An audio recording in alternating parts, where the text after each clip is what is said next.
ஸ்ரீமன் நாராயணீயம் 80ஆம் தசகம் சமந்தக மணி.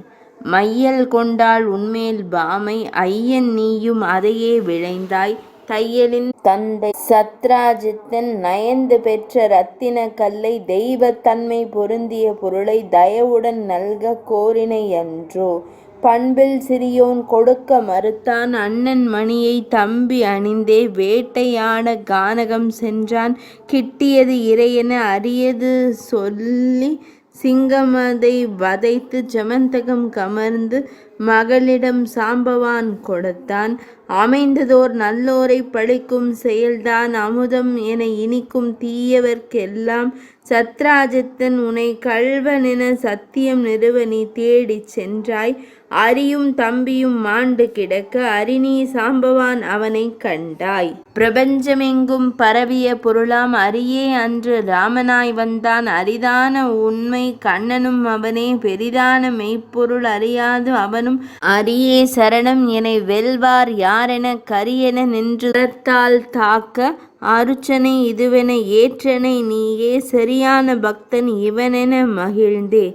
தொட்டதும் உணர்ந்தான் ஆர்க்கும் இங்கே கிட்டாத பேறு பரம்பொருள் இவனென சமந்தக மணியை மகளுடன் அளித்தான். நயமாக சத்ராஜித்திடம் கொடுத்தாய். நாணியே நின்றான் சத்ராஜித்தன், ஆணி பொன்னாம் மகளையும் தந்தான். காணிக்கையாக சமந்தகம் அளிக்க மணியை மறுத்து பெண்ணினை கொண்டாய்.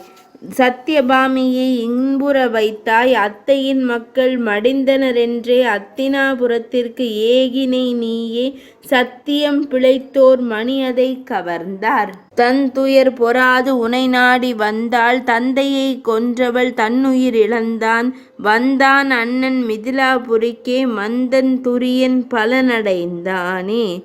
சத்ராஜித்தை ஒருத்து மணியை பக்தனுக்கு அளிக்க விளைந்தனை நீயே. எண்ணம் அறிந்த அக்ரூரன்தான் அன்னமாய் முடித்தான் பணியை என்றார். நித்திலம் போலும் சிறந்த பக்தன் சத்ராஜித்தின் சத்ரு ஆனான். இருப்பை மீறிய இருமாப்பினாலே கர்ப்பம் கொண்டான் அடக்கினை நீயே. பயந்து ஓடிய அக்ரூரனை நயந்து அழைத்து மணியை தந்தாய்.